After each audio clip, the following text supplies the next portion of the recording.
Greetings and salutations, everybody. Welcome to the best movie-related show on the planet, the John Campea Show, coming from right here on my YouTube channel, brought to you in part by our friends at Mint Mobile. And it is an awesome honor and privilege, as it is every day, to have you, our international friends, gather around as we talk about our favorite things in the world, movies, movie news, TV, streaming, all sorts of good things. I am joined over here, of course, by one, Mr. Robert Meyer Burnett. Robert, how you doing today, sir? John, I'm here. How can it not be a wonderful day in the neighborhood? You are our existential Mr. Rogers. I am, after all. Thank you. And you hung that name on me, and it sticks. Sitting right beside him, I had something about sticking, but I lost it.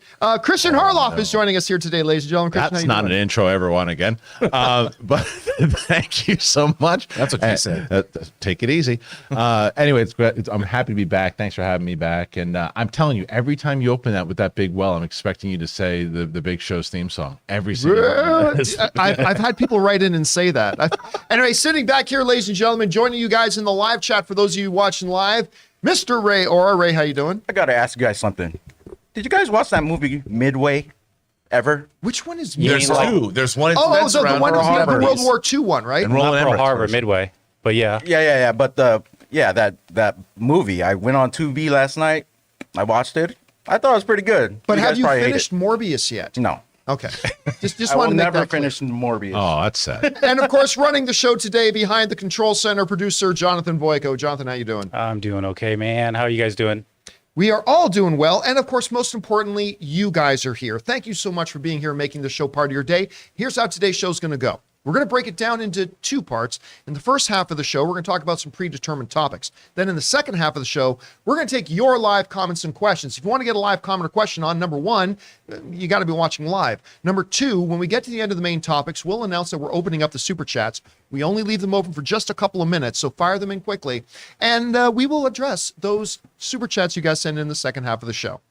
All right. There's a lot to get to here today, so let's just jump right into it with some off the tops, and we're going to start off with this. You know, one of my favorite guys in this industry is Kevin Smith.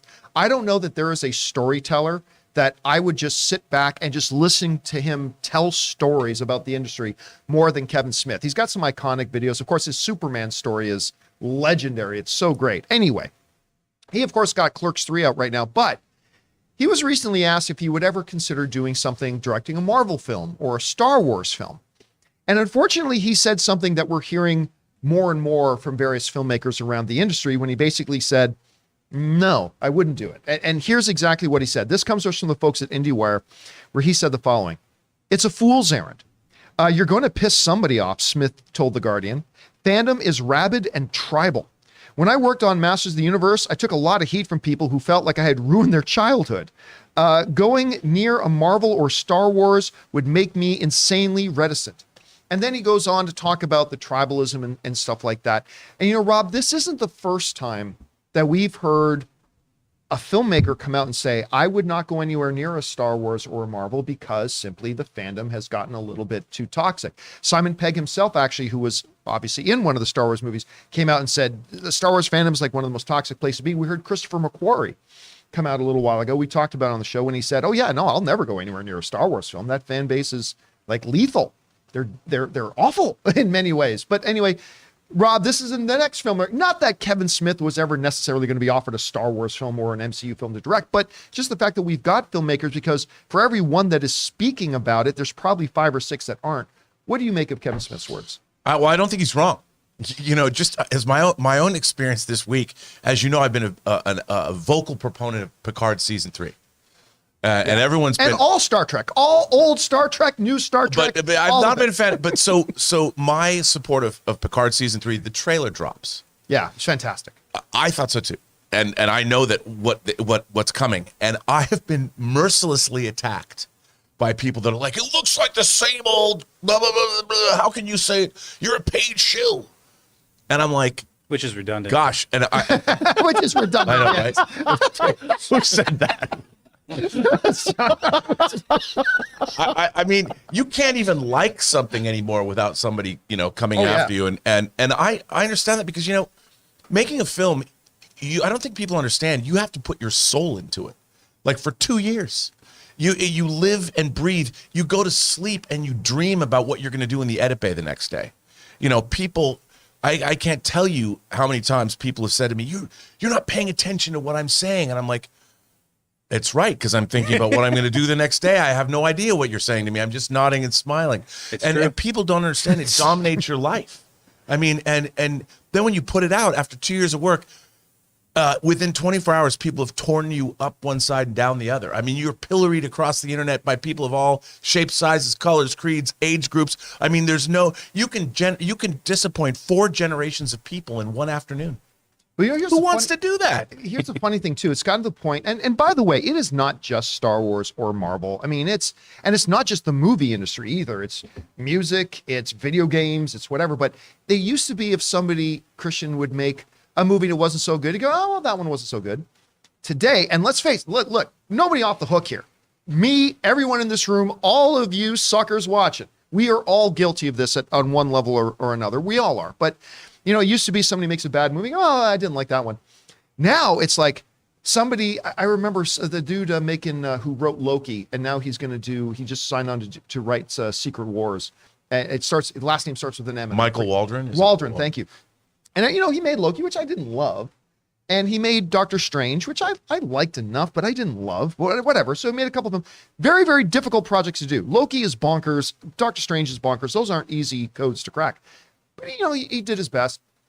But instead of like a few years ago going, oh, well, he made a couple things I wasn't so loved. We got inundated with messages from people, keep that hack away from an Avengers movie. He should be ashamed of himself. And like, it's just a different environment now than it used to be. So Christian, when you hear someone like Kevin Smith say these things, what pops into your mind? Oh man, so much. And I've talked about this ad nauseum on my show, is that I think that the positive and negative of social media, the positive is that everybody has a voice. The negative is that everybody has a voice. And the thing is that everybody will scream stuff out, put stuff out. Positive things can be said, and a lot of negative things can be said, right? You don't look at the other side of the screen sometimes because that's just, you tweet something out, you walk away, you don't see what it does to somebody else. A lot of people who said anything about Kevin Smith or anything or any other director, most likely not going to say those things to the person's face, right? But that's what social media is. That's just part of it. You got to understand that going into anything, whether it's Star Wars, Marvel, DC, whatever it is, you got to understand that going in. Now, Kevin Smith is a different type of person as well, too. And I think that there's, I've had the opportunity to get to know Kevin over the last couple of years. And he's a very, he's an emotional guy, but he's a guy who is very passionate. But that Masters of the Universe stuff, that hit him to his core, because he was trying to make something that everyone was going to love. I think it really bothered him, right? I asked him that question about Star Wars before Masters. He had a similar answer, but inside it was more so that he didn't want to mess up. If he messed it up, he'd feel bad as a fan. Right. Those things. I think that's fair in general as a fan. But I do think you look at someone like, they say, Tony Gilroy, which he's not necessarily directing, he's writing them, but still he's show running it, he's doing all that. He don't care what you think about him. He doesn't give two, and I think that's a type of person that you need to do any of these types of projects. Not just Tony Gilroy, but someone like that to go in. Like Christopher Nolan's not going to care what you. Not that he's going to do a Star Wars movie. He's not going to care what the hell you think about him. He's going to make his movies. He's going to good. You like it, great. You don't. Who cares? That's a type of person that it's hard. It ain't easy. We're human beings. Like I would never in a million years want to do any of that stuff, because I do look at stuff and go, oh, that sucks that someone feels that way about me, right? And that's going to happen these days. It's part of the business. It sucks, but it's part of it. And but the flip side is it's almost like a sports. It's like someone who's coming over to take over a sports franchise, whether it's an owner or whatever, too. And they're taking over a team. And if that team starts losing, then that's the worst owner or coach or manager ever. But if that team wins, and that's why these people go after it, is because, but what if I make the good Star Wars movie? Yeah. What if I make the best, not like what Marvel's doing with that humor and everything. What if I come in and I make the best one? Then it's ego. It's part of it. Don't fool yourself. It's ego as well. Well, it's legacy too, because a lot of ego and legacy, 100%. Absolutely, it is. But ego drives legacy. Sure. I like your yeah. illustration too of Christopher Nolan, because I think you were part of this group too. A whole bunch of us were like amongst the first ones to go see. They showed us the first 10 minutes of The Dark Knight Rises, the one with Bane. Right. And they showed it in an IMAX screen, and Christopher Nolan was there. I think there was like 40 of us that were there, and Christopher Nolan. And everybody came out of it saying, we couldn't understand a thing Bane was saying. And Christopher Nolan's like, oh, really? Turns the volume down even more. He goes, how's that? Because right, Christopher Nolan's just one of those care. filmmakers that he doesn't give a crap. Anyway, guys, question is for you. What do you think about this? When filmmakers like, a Simon Pegg or a Kevin Smith or even a Christopher McQuarrie come out saying like, look, directors are wanting to shy away from these properties now because of the way the fandom reacts.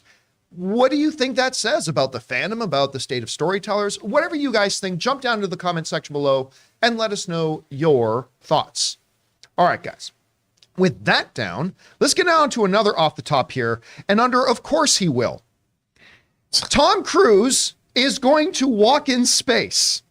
This coming to us from Variety, the studio has now confirmed that Tom Cruise will be the first civilian to actually do a spacewalk outside of the International Space Station for the filming of his movie because he's Tom Cruise. Tom Cruise has spent the last number of years developing a reputation of I'll do whatever. He hung off the side of a plane that was taking off from the ground, which was one of the most insane things ever. In that one Mission Impossible thing, he did the whole, actually, no visual effects. He actually was going outside of that tower where was that? Was it in Saudi Arabia? It's Dubai. In Dubai, thank you. That's right. He was doing that. He did the Halo jump, of course, for the other Mission Impossible. In his Mummy movie, which, whatever you think about that Mummy movie, they literally took the plane up to the edge of the atmosphere to have zero gravity so they could have that whole thing and say, I mean, the guy's nothing he won't do. And now he's going to walk in space for this thing. Now, just before the show, Jonathan came into my office and we were talking about it a little bit. He goes, man, imagine what happens if Tom Cruise is doing that and he accidentally gets detached and he floats off into space. And I said, do you think that asshole wants to go out any other way? That's exactly how he would want to go out. He would go out as a shooting star and burn up in the atmosphere. And then come back. Joke's on you. His home planet is out there. That's right. That's right. So, I mean, I am not surprised anymore. Look, we joke about Fast and the Furious about, well, what can they do next? Go to space? I mean, maybe that's how he'll get rescued by the Fiero with the rocket motors on it. With the sealed plastic on the windows. Yeah. But seriously, what does Tom Cruise do after this? What can he you plays do? Les Grossman again. Yes, that's what I want. Tries more than to shrink anything else. himself like Ant-Man. But he literally, he's going into space. He's in his 60s now. Anyway, Christian, you hear about this. Any surprise at all? What took you so long, Cruise? That's the only thing is I'm surprised he hasn't done it sooner. Look, you're right. If you played a game and you said, all right, you have to guess, there's going to be an actor that actually is going to actually go into space. Who do you think it would be? No one would pick anyone else except Tom Cruise or maybe Weird Al. Other than that, those are your two bets, and this makes sense. It makes, as crazy as it is, it makes sense because he doesn't need to do it. Oh no, Because he doesn't need to do it. But you're like, okay, that's the one where he's going to actually go to space. And instead of going out on an Amazon thing, he's going to do it for a movie and he's going to get people to go see his movie. He's not stupid and he's a darebevil. I mean, the guy lives for this type By of the way, adventure. this stunt was insane. Yeah, he's got something in him. If he wasn't a movie star, he would be this kind of evil Knievel guy. He's got that thing in him. Like that some people just don't have it. He's got it. Wait a minute. He's not going to do this Amazon thing. Let me just point out, who did do an Amazon thing earlier in the year? William effing Shatner. He went to space but he's before 80 years Tom old. Cruise. But he's 80 years old and he's 90. 90 years old. 90 years right. old. Tom Cruise is not going to do that. No. I know that. That's what I'm Can't saying. believe He doesn't need to do it. dissing on the man. I think that I'm dissing on him. Not at all. If he was 50, he'd be doing head spins on the moon. Kirk.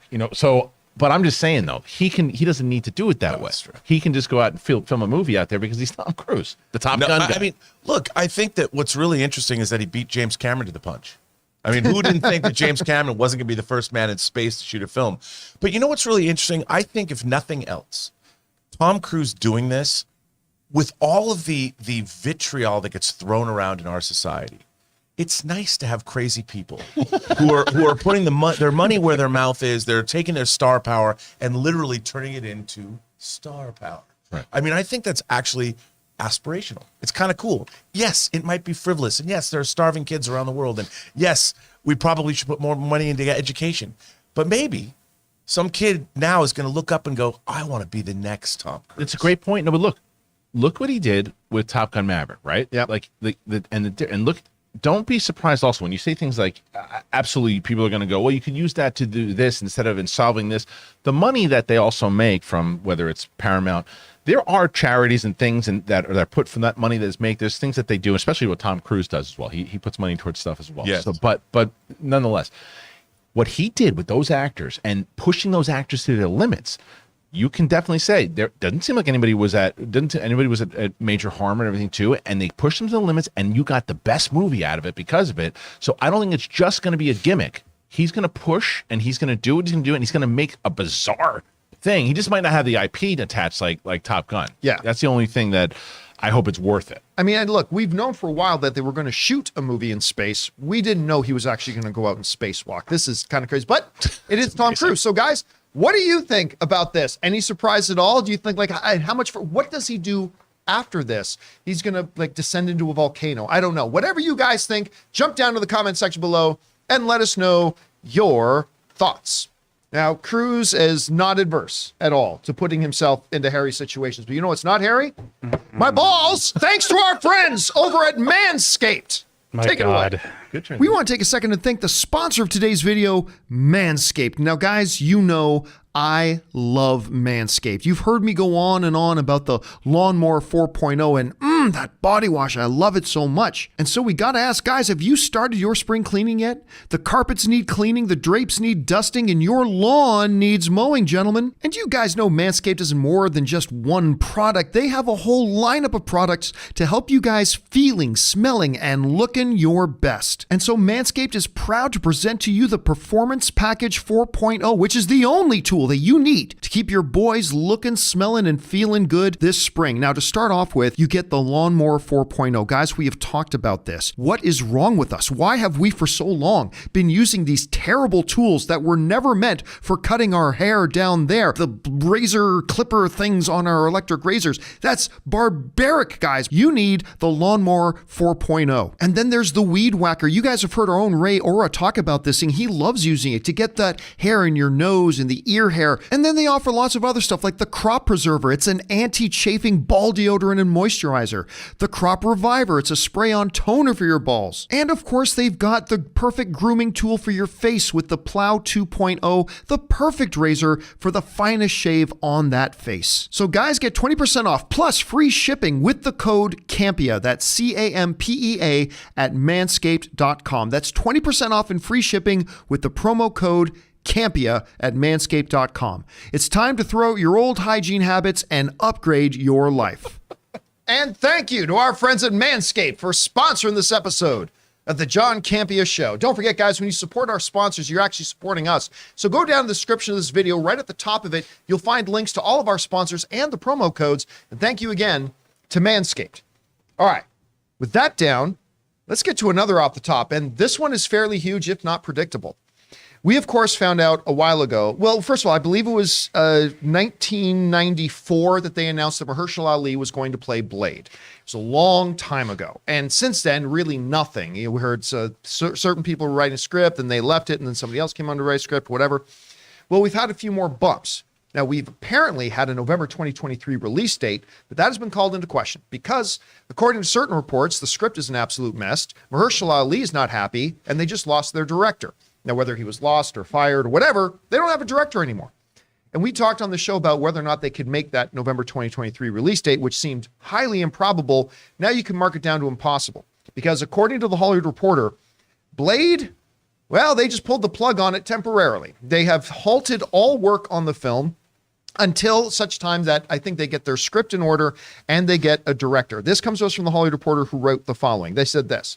They said, in the wake of parting ways with director Bassem Tariq 2 weeks ago, the studio is pressing pause on the vampire adventure thriller that is to star Oscar winner, that's two-time Oscar winner, Mahershala Ali. Marvel is temporarily shutting down all production-related activities in Atlanta, where the project was to have shots starting in November, while it conducts a search for a filmmaker and further develops it. In other words, we don't have a director, and we have no idea which way this movie is going. They have had, Rob, years to work on this script and years to work on this story. And according to the reports that we've had, and this pretty much confirms it as well, they still don't have something worth putting to film at this point. We've heard other stories, reports. I mean, we've heard reports, but I've talked to several people as well. I'm sure you guys have too, that Ali is not happy. And I'm not going to be surprised at all to find out that he walks at some point. But listen, I said it before, I'll say it again. This is some DC shit. And this is some Lucasfilm kind of stuff. This is not the sort of thing we are accustomed to seeing in Marvel. And, you know, I've speculated before, based on nothing, but speculated before, that this is yet just another symptom of Kevin Feige being stretched far too thin. Because I think when they had fewer projects going, I don't think Kevin Feige ever would have allowed this sort of a situation to develop to get to the point where it is now. That being said, Rob, it's now official. They're put in pause. They've halted all production development, all that kind of stuff. What stands out to you in all this? Well, I'm very disappointed. First of all, Mahershala Ali, could there be a better actor to play Blade right now? No. Some might say Wesley Snipes. I would say Mahershala's even He's better. already done it 3 times. Yeah, he's done it.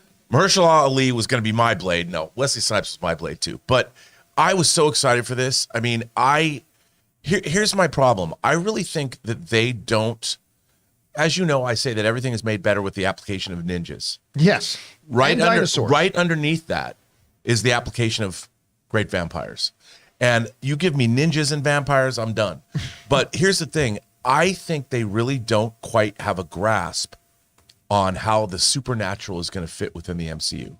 I think if I were to guess, that would be the big holdup. Because, you know, what was so interesting about the first Blade movie that Stephen Norrington directed was it was really interesting because the first opening scene introduces you to the idea that there is an entire underground realm. You're talking about the Blood Rave? The vampires exist. I mean, they're in corporate towers. They throw blood raves. There's hundreds of vampires living in New York City. We just don't know it.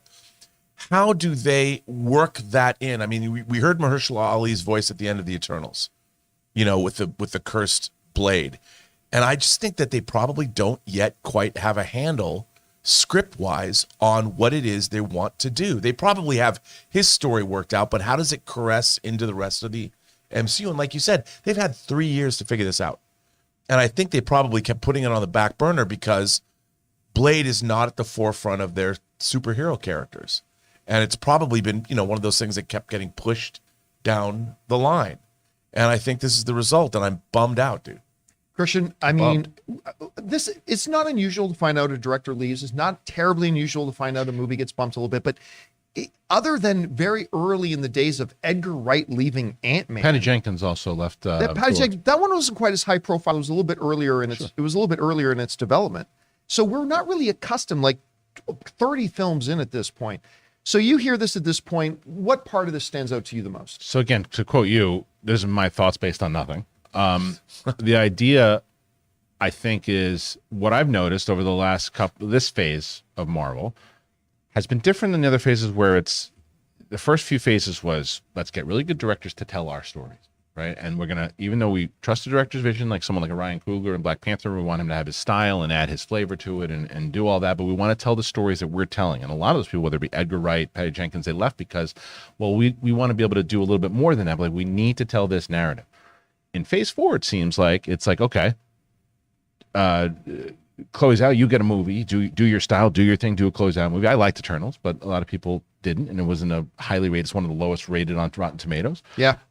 Doctor Strange, Multiverse of Madness, whether you liked it or not, you can't argue that as a Sam Raimi movie, hands down. Oh yeah, definitively. And Taika Waititi's last movie is a Taika Waititi movie said out of the mouth of Kevin Feige alone when he was at the premiere. They asked him like, hey, so every one of your movies has a genre, whether it's a crime thriller, what's this? He goes, this is a Taika movie. I was like, uh-oh, right? And that's what they've been doing. So, and I like Taika Waititi, but that's what they're doing. I think that Kevin Feige is like, we gotta go back to what we were doing. And I think that might have been what happened here with the director going, we need to be able to tell. I think, Rob, it might be the opposite. I think they have more of a clear idea what they want to do.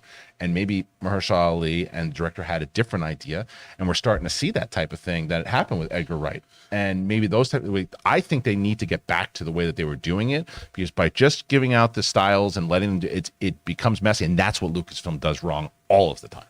Yeah, and I agree with you. And it's going to be difficult though, because back in the day when they had fewer projects coming out every year, it was a little bit easier to have quality control over a lot more. It's a little more difficult now with Kevin Feige stretched so thin. So it's going to be interesting to see how this goes, which is really too bad because when they brought out Mahershala Ali, oh man, 2-time Academy Award winner, to this, I mean, we all lost our minds, and to still be sitting here years later, no closer to a starting date. It's frustrating as a fan. And again, I know there's a lot of other fandoms. Star Wars fandoms are like, yeah, welcome to the club. DC fandoms are like, yeah, welcome to the club. But it's not something Marvel fandom is used to. Question is for you guys. What do you think about this? The film is not canceled, but they've kind of canceled all the work on it until they can get this house in order. How long do you think it'll be? I think we all agree that November 2023 release date is a myth. Highly unlikely. Highly 1%. or less at this point. Question is, what do you guys think about this? Jump down to the comment section below and let us know your thoughts. All right, guys. With that down, let's move on to the newest segment here on the John Campea Show, our Mint Mobile Hotline Question of the Day, brought to you by our friends at Mint Mobile. If you've got a question you'd like to hear your own voice on our show, you can call the hotline anytime 24/7 at 951-268-4259. Call on in, leave your message there, and maybe you'll hear it on the show. So, Jonathan, what is our hotline question today? Hello, John. This is Joe, and I have a question for all of you in the crew. I've been thinking, is it possible that Black Panther Wakanda Forever takes place at the time of the blip? Because remember, Chadwick Boseman, a.k.a. Black Panther, he did blip. He did disappear. Maybe the story is about the time that he had blipped to the time that he came back. Who knows? What do you guys think about that? Thank you and have a wonderful day. Thank you so much for calling that in, Joe. Okay, this is a theory and a question that I've heard come up a ton ever since they announced Black Panther 2 about the idea, well, we know that T'Challa was snapped away. And, you know, we hear Ramonda saying at, I believe it's like a UN sort of council, saying, I've lost my family and all that kind of stuff. Is it possible that this movie, as a lot of people still believe, takes place during that blip? I would propose that it's possible, but highly, highly unlikely. And there's two main reasons why I think it's unlikely that this takes place during the blip. Number one is, from everything we know and understand, Shuri also was snapped away. We saw that she was brought up in one of the films as one of the people who is now gone. So for her to be in this movie during the blip would be contrary. So it's not that they couldn't retcon it if they wanted to, but since Shuri herself was also blipped away, her being in this film kind of speaks against it. The other thing is this. Since half of life in the universe was snapped away, it's unlikely that the only Wakandan that was snapped away was T'Challa, because everybody else is still there. His mother's still there. M'Baku's still there. Nakia's still there. Shuri's still there. Like, everybody else is still there. And I don't think the entire nation would be getting together to mourn the loss of just T'Challa in the midst of half of their population being disappeared and destroyed. So because of that, and the fact that we don't often see Marvel jumping backwards in time, it's happened, but we don't see that happening often. Plus, if they did that, any of the events that happen in Black Panther 2 will really kind of have no impact on the MCU as a whole, because we've had a lot of MCU movies that do take place after the blip, and they've never at once mentioned the events of Wakanda Forever, right? So for those reasons, I think it's possible, but I think it's highly unlikely that this takes during the blip. Christian, it's a theory you've heard a lot. What do you think the chances are that this movie takes place during the blip? I think it's a really good theory and it would make sense, but I don't think it's going to happen, because the reason also is, you mentioned they have a couple of movies that have done that, right? Like Black Widow is one I think of. Right. Black Widow also, even though it's supposed to come out after Civil War, there's a lot of reasons why. They were making amends. They knew they should have given Scarlett Johansson a movie years ago, right? They did. Plus the fact that movie was supposed to come out before the pandemic, and then it by the time it finally came out, it fell out of place anyway, right? For how long it was. They're really trying to move forward into Phase 5. And as you said, if they put something far back into time and all these events happen and Namor happens then, and they're potentially building off of whether it's Doom or not, or X-Men or all these things, it's like pushed back all that and then explaining more so after. I think you just got to tell the story that you have. There's other ways. If they ever do recast role of T'Challa, if they ever do it, there's ways that they can do it, that they don't have to worry about it now. They can do it whenever, when people... I do think that you give it time. You give it time, and eventually you can recast, but you got to give it a lot of time. Rob, what do you think about the theory that this movie takes place during the blip? I think some of this movie absolutely takes place during I the agree. blip. Interesting. I think that one shot of the Queen saying, "I've lost my whole family." I mean, I think that was during the blip. Think about it. So T'Challa opens up Wakanda to the world, is literally opening up embassies around, one in Oakland, and all of a sudden the blip happens, and the world, our world, is in shambles. We saw that the Avengers are trying to keep things together. You've got Ronin out there killing fools, crime bosses. And I think Wakanda was in a position where suddenly they have no leadership. It was T'Challa that got blipped and wanted to open up, is trying to bring the. Can you imagine without leadership, people are like, yeah, let's go get some vibranium.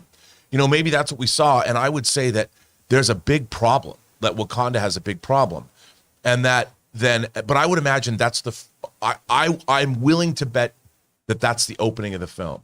Then it starts out, it says like 4 years ago or something. And then everybody comes back and the world, I mean, we've seen in Spider-Man Far From Home, and we've seen in Black Panther, in Black Widow, we've seen what happens when people come back. Like when Yelena came back from the blip. That was a great scene. That was one of the best scenes. And we saw what happened when Monica Rambeau in WandaVision comes back in the hospital chair. Yeah. I can't wait to see what happens when half a nation comes back from the blip. But how do you explain T'Challa though? Like the fact that he's not there a second time. But I think that he comes back from being blipped, and whatever happens to him in the movie happens after he comes back. That maybe there's something. Maybe he dies protecting. Because remember, in MCU timeline, the return of the blip was years ago. So it's not like the blip was undone. No. He was there for a day, and then we've he died, only right? So we've had seen years. Hawkeye. From what I understand, Hawkeye is the latest because it happens at Christmas. So WandaVision started 3 weeks after the blip. That people were returned. Everything that we've seen in Phase 4 right now is happening in the same time period. So Black Panther is going to take place in there somewhere in between what we've already seen. As far as at least that's how I understand That's an it. interesting theory, but I think he's going to die sometime when he comes back from being blipped. Yeah. So he comes back, sometime between after WandaVision, maybe it takes place even before, because the closest we've seen to the blip is what happened in WandaVision. So, all right, guys, question is for you. There's a lot of theories out there about maybe Black Panther Wakanda Forever takes place during the blip. I mean, I don't think any of us actually think that happens, although parts of it taking place during the blip as flashbacks, certainly a possibility. What do you guys think about that? Whatever your opinion is, jump down to the comment section below and leave those thoughts there. All right, guys. With that down, we're going to take another quick break here and thank another sponsor of today's video. I was using them this morning on my treadmill, our friends at Raycon. Glad you didn't say Manscaped. Hey guys, we want to take a second to thank the sponsor of today's video, Raycon. Now, you guys know I've been using Raycon as a part of my morning routine for a long time now. I love getting up, getting on my treadmill, pulling out my iPad and watching my favorite tech YouTubers like Linus Tech Tips, another good Canadian kid, by the way. And my Raycon wireless earbuds come through for me every time. Raycon's everyday earbuds look, feel, and sound better than ever. With optimized gel tips with the perfect in-ear fit, these earbuds are so comfortable and they will not budge. Trust me. My Raycons give me 8 hours of playtime and a 32-hour battery life. And one of the best things about Raycons is that they are priced just right. You get quality audio at half the price of other premium audio brands. It's no wonder Raycon's everyday earbuds have over 50,000 five-star reviews. And when I'm on my treadmill, the earbud tap functions help me stay hands-free, and the noise isolation is fantastic. So guys, go to buyraycon.com today and use the promo code Campea15 to get 15% off your Raycon order. That's code Campea15 at buyraycon.com to score 15% off. Buyraycon.com, code Campea15. And thank you to our friends at Raycon for sponsoring this episode of the John Campea Show. Okay, guys, before we jump into our main topics here, we're going to take a couple moments and put these guys to the test. We're going to play a little game of movie password. We tried out the game yesterday. We thought we'll try it out again today. So that is what we're going to do. And each one of these losers is going to be representing one of you, our channel members, in this little game. Earlier today, I jumped onto the community tab and asked our members, who would you like representing you in the game today? And Taylor, get ready to jot down these names because we are going to have Rob is going to be representing our channel member, Jeffrey Hamphil, Jeffrey, Hampphil. So Rob will be representing Jeffrey. Let's see. We are going to have Ian A. Barth is going to be represented by Christian Harloff. Poor bastard. And we are going to have, let me see, nobody's picking Ray. Oh, no, there it is. Of course. Jedediah Elias. He was good on the last one. Jedediah Elias is going to be represented by Ray Ora in this. Apologies. So the winner of this game here will be the person they're representing is going to be getting a, which Funko Pop, Ray? Wong. The Wong that's cool. Funko Pop, autographed by everybody in the studio here today. We hope you enjoy it. Okay, guys, here's how movie password goes. You will see the key phrase. It's going to be movie related, either a movie title, an actor, a character, a circumstance, as something from the movies themselves will be down there. I will give one clue to the first player. If they guess it on the first clue, they get 6 points. If they don't, we will move on to the next player who will get a second clue. And if they get it, they'll get 5 points and so on and so forth. So we have a guest in the studio today. Kaylee, give me a number between 1 and 3. 2. Okay, so we're going to start with Christian Harloff, Nice. who is the second guy sitting from me. Nice job. And let's get things going here. In our game of movie password, here we go. Reach for the- So Christian, your first clue is pirates. Pirates. Johnny Depp.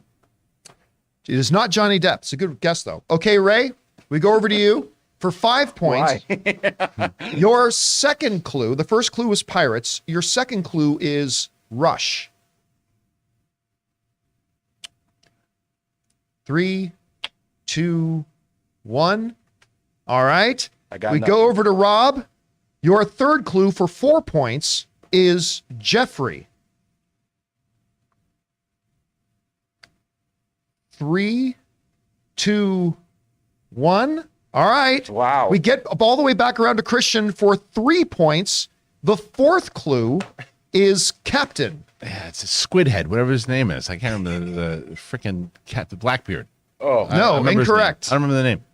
All right. We go back to Ray for 2 points. The first clue was pirate. wow. The second clue was He can't Rush. even stay in frame. Jeffrey, Captain. Your next clue is supporting. Davy Jones. Nope, it is not Davy Jones. And we come back around to Rob for 1 point. The final desperate clue is, 1 is point, Rob. Depp. Captain Jack Sparrow. Oh, you're so no. The answer was Barbossa. Oh, right, Jeffrey of course. Rush played Of the course. pirate captain No one knew Barbossa. that. No, it's the So- first movie. Except all of the chat. You were thinking Davy Except Jones. everybody in the chat, Yeah. everybody in the world knew it, Yeah, of course. yeah. So we are through round 1. We're gonna have 6 rounds Well here, done, and everybody. so Well far done. Yep. 0. it's zeros Well done. across the board. Okay, we move on now to round number 2, and Ray's gonna go first this time. No, please. Ray, your first clue is web. Spider-Man. Incorrect. Rob, we go over to you for 5 points. Your second clue is Sandman. 3, 2, 1. No, okay. Wow, we what go a over to game. Christian with the third clue for 4 points. The first clue is web, second clue is Sandman, third clue is trilogy. Spider-Man 3. Yes, for 4 points. Spider-Man 3. Wow. Christian gets it for Spider-Man 3. So Wow. Christian goes into the lead. As we move into round number 3, Rob, we're going to start with you on this one. You get our first clue for 6 points. Your first clue is suicide. Peacemaker. Incorrect. Good guess. All right. Christian, we go to you for 5 points. Your second clue is Jaws. 3, 2, 1. Suicide Squad. All right. We go over to Ray. First clue was suicide. Second clue was Jaws. Ray, your third clue is squad. Sylvester Stallone. Oh. Incorrect. Rob, your fourth clue Oh my for God. Why 3 am I even points on this? is King Shark. Stallone. King Shark is it for 3 I points. gave you half the answers. Rob gives it for 3 points. All right. So right now, after 3 rounds, we've got Christian in the lead with 4. Rob in second with 3, and Ray is off the scoreboard so far. Okay, 3 more questions to go. Still 18 points up for grab. And we're starting with Christian. Your first clue is drunk. 3. Bad Santa. No, I like that guess though. Okay, first clue is drunk. Ray, we go over to you for 5 points. Your second clue is Galifianakis. Darn it. Hangover. Hangover is correct for 5 points. And Ray races into the lead. Say Rob. Oh, You're thanks. gonna say Rob. It's sober October, buddy.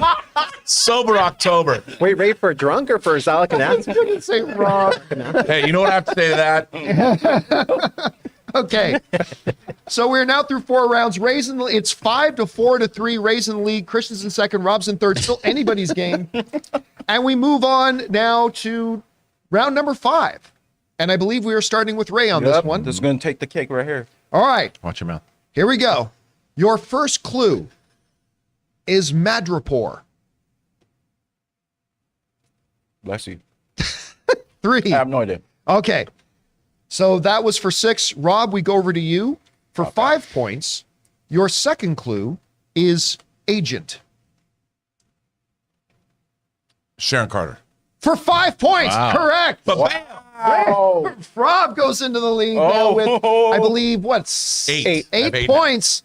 What All was right, so Madripoor again? this is anybody's game here now. We move in. 8 to 4 Basically, to whoever 5. gets this is going to win. So we move into the 6th and final round. And Rob, we're starting with you on this one, I believe. Okay. For 6 points and the win. Your first clue is geeks. 3, 2, 1. Freaks. Incorrect. All right. It's not that For one, Freaks and Geeks. No, 'cause 5 the points. 30s movie, Freaks. Actually, how many Oh, points does gotcha. Rob have right now? 8. Rob has 8 points. Okay, so this would be for the win Hell yeah. if Christian gets Do it, this. Christian. All right. Come on. chance. The first clue was geeks. Christian, your second clue for 5 points and the win is retribution. Come on now. You got Zalakanak. 2, 1. All right, we move Rob- over to Ray. Rob knows that. I have no idea what this is. Okay, Ray. So your first clue was geeks. Second clue is retribution. Third clue for 4 points is ogre. Revenge of the Nerds. God damn it. All right, well, does that tie? What is that? How many points does that give Ray? How many points did you just earn for that, That was Ray? 3. 4. Oh, it's 4? He just earned 4. And you Okay, won. so then he has 9. Yeah, you he won. won. Your winner Sorry, Ian. is Ray. Here, Moore. baby. Wow, that one was a little harder than yesterday's game was. So congratulations to I just want to Jedediah know Elias. if Hemphill is the person I was playing with is related to Shirley Hemphill from What's Happening. Oh. That's what I want to know. Well, Ray, Listen, I so feel doubly who did Ray represent in this? Jedediah Elias. Jedediah Elias, congratulations. You have won Sorry, Ian. an Let's- autographed Funko They Pop. got the pop. Let's show them it. Ray has smoked me in 2 Rob. games. Yes, they're saying That was, can you hold up the pop there? For, Closer to you because it's blurry. Closer to you.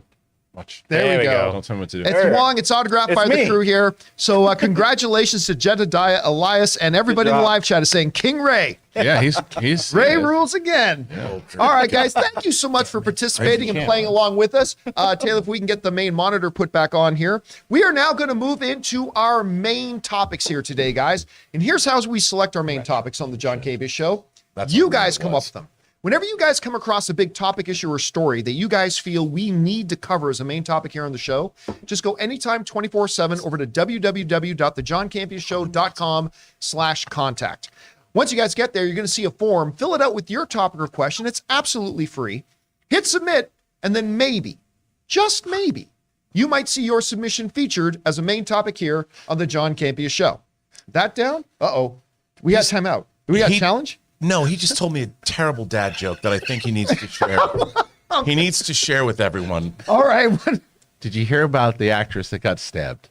Reese, Witherspoon? no, with a knife. Who got stabbed? You got You guys, that's just terrible. I don't get it. That's a Reese te- Witherspoon. Witherspoon, no, with a With a knife. knife. Oh, I'll be here all day. Come on, man. I mean, he's got young girls at home. We took a pause out of the show. Are they still booking you at the comedy and store? people ask me, "Hey, John, why isn't Christian on the show more?" I told you why. I mean, if I had to endure it, you all had to endure it. No. Now Christian opens No, for bro. Ellis. Okay, fine. I'm just going to tell that joke for 5 minutes.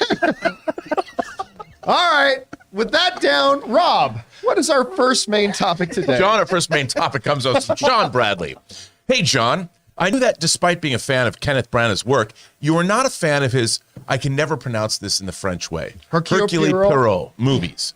But it's just been reported that Branagh will direct and return as Poirot in A Haunting in Venice, scheduled to start shooting next month for a 2023 release. Ensemble cast includes Michelle Yeoh, Tina Fey, and Branagh's Belfast cast members Jamie Dornan and Jude Hill.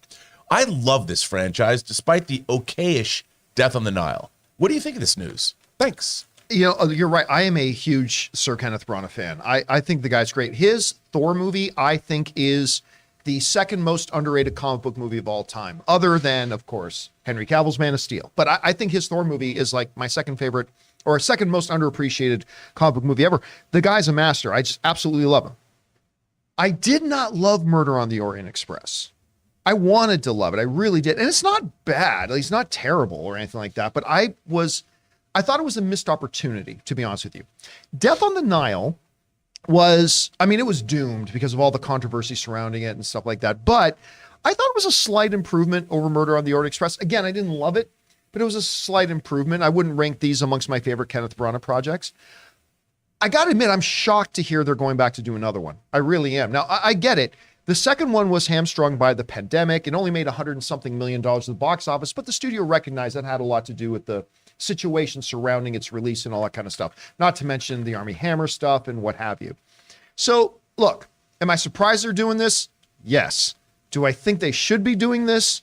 No. Will I be there opening day to see it? Yes, because it's Kenneth Branagh. And listen, I think the fact that this is getting a third movie it owes a lot to Knives Out. I really do, which is like re-sparked the interest in the classic murder mystery, and that's part of the reason why I'll go and give this thing a shot. Anyway, Christian, you hear about this. What's your takeaway from it? I have the same stupid answer I have for a lot of these things, and I just think that because as you mentioned with Knives Out, one of the reasons Knives Out, I mean, even though the first one was theatrical, the next are going to be Netflix, right? And they're getting theatrical now. They are getting theatrical as well. Yeah, a month before they go to Netflix, they're going to get a theatrical release. All right, but I still think that, but Netflix is less concerned about it as much as way less than it was when it first came out. Right. So this is a movie that I think that is fit for streaming. I mean, at this point, and it's like, I just think that it's changed so much dramatically, theatrical releases on what you go to see and what is driving box office. I think right now there are movies like whether it's Smile that did really well, or that the Sandra Bullock, Channing Tatum movie that did really well, romantic comedies. There are Lost City. Those are movies because that's like a date night movie. There are movies that it doesn't just have to be the Marvel, DC, Star Wars movies that do well. There are big budget movies that do it, and there's smaller movies that do it as well. I just don't know if this is aimed towards an audience that's going to rush out to see it in a theater. And unlike Knives Out, which had a fabulous first movie that got Oscar attention, that was very successful, the first two of this franchise have not been so well received. I don't know, Rob, what do you think about this? Well, I think clearly somebody said that these are making enough money to warrant a theatrical release. I mean, the thing about Kenneth Branagh, too, is he's directed two of my favorite Shakespeare adaptations, his Henry V and his 4-hour Hamlet. The man directed Thor, and lest we forget, he directed Disney's live-action Cinderella. Which I did. I really love good. that movie. Yeah. I love that. I was dragged to that film going, why am I going to see this? Of course, Lily James. Lily James. That's all Enchanting, and he's saying. Helena Bonham Carter is her fairy godmother. And he did that too. So, and he's been directing these films, and there's something about these movies that while I'm with you, I don't think they're great. I go, wow, that was good. I do find them fulfilling, though. And I think that having a third one, I mean, a trilogy, I don't know if they made a deal with him to make 3 and they're obligated to do so, but clearly there's still an audience. This sounds intriguing to me. I love the cast. And I think ultimately, and he's, again, coming back to play the role of Hercule Poirot, I will watch this movie. and clearly someone's making some money from it. Otherwise, they wouldn't have greenlit it. Well, I mean, So- the last one clearly didn't make any money, but they seem to be understanding of the context and the circumstances that it really didn't have any chance of It making must any do. money. It must do well in streaming then. That's what I mean, though. That's why I think that maybe it could be fit. What is this 2023? I believe it's 20. Because you and I just had a conversation off air about how stacked 2023 is. Yeah. I would be real nervous to put this movie into the 2023 rotation right now, unless it's like September, October, which is possible. But the rest of that, like, you stay out of the way of February through August because it is murderer's row right now. Well, they don't have to worry about Blade anymore. Yeah, So but that was still like November, December. Yeah, that was November. Listen, I would love for this to be great for a couple of reasons. Number one, because I'd love to see Kenneth Branagh make this. This is one of the great fictional characters, Hercule Poirot. And again, I never know if I'm saying it right either. But if we could have a great Knives Out, a great Knives Out 2, and a great Haunting in Venice, I would love to see a resurgence of the classic murder mystery. I'm a sucker for murder mystery, so I would love to see this happen. Anyway, guys, question is for you. What do you think about this? Are you surprised they're making another one of these? I am. Would you be interested in it? Hey, it's Kenneth Branagh, so I am too. Whatever you guys think, jump down to the comment section below and leave your thoughts there. All right, guys. With that down, let's get on to main topic number 2. Rob, what is our second main topic today? John, our second main topic comes to us from Lachlan Morris. Variety reported earlier today that Keanu Reeves has left Martin Scorsese's and Leonardo DiCaprio's new Hulu show, The Devil in the White City, only 2 months after he was confirmed to be part of the project. Variety also reports that director Todd Field has left the project. Yeesh. I hadn't heard of the show before this news, but after reading the synopsis, I'm bummed that he won't be taking part. Is this simply a case of creative differences? Would love to hear your thoughts on the news. Thanks, and bring on the filthy. All right, thanks a lot for sending that in. And yeah, this is really unfortunate because it wasn't that long ago that we talked on this show about Keanu Reeves taking on his first lead starring role in a television series. And we were all so excited about that. You got DiCaprio involved, you got Scorsese involved, and the sound of it sounded great. For those of you who don't know much about it, this comes to us from the Hollywood Reporter, who wrote, based on Eric Larson's novel, Devil revolves around Daniel H. Burnham, the role formerly to have been played by Keanu Reeves, a demanding but visionary architect who races to make his mark on history with the 1893 Chicago World's Fair, and Dr. H.H. Holmes, America's first modern serial killer, and the man behind the notorious murder castle built in the fair's shadow. Leonardo DiCaprio is not expected to have an on-screen role as of press time, and that again comes to us from the Hollywood Reporter.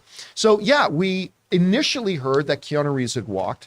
It was about 24 hours later that we found out that Todd Field, who is getting a lot of recognition right now, has also decided to walk. I've heard no official explanation for it, but clearly the two have to be tied to each other for the reasons for both of them leaving. Otherwise, it's kind of goes beyond the realm of coincidence that maybe both of them had separate issues with the project that made them both leave about the same time.